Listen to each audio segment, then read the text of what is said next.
കുരുവിക്ക് ജലദോഷം വരുന്നുവെങ്കിൽ അരുവിക്കും അതിദോഷ പകർച്ചയുണ്ടാം.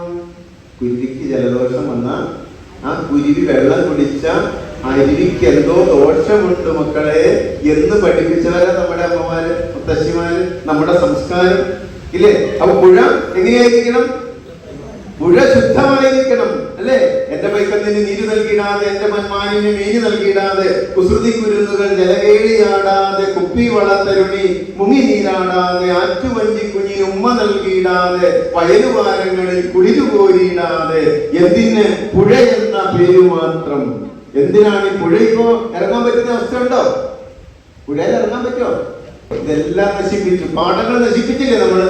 ഇല്ല, വൈക്കോൽ വണക്കും വരമ്പ് വരമ്പിലെ കൊച്ചു കാക്കപ്പൂക്കൾ, വെറ്റില പച്ചകൾ, നേട്ടകാലം ഉയർത്തിപ്പിടിച്ചുകൊണ്ട് ദീർഘ തപസ്സിനൊരുങ്ങുന്ന കൊച്ചികൾ, കണ്ണീര് പോലെ തണുത്ത ജലം. ഇത് കണ്ടിട്ട് കാലങ്ങൾ എത്ര കടന്നുപോയി. പച്ചയും മഞ്ഞയും മാറി ഉടുത്തുള്ള കൊച്ചുപാടങ്ങളിൽ ഓർമ്മകൾ മാത്രമായി. ഇതെല്ലാം നശിപ്പിച്ചു.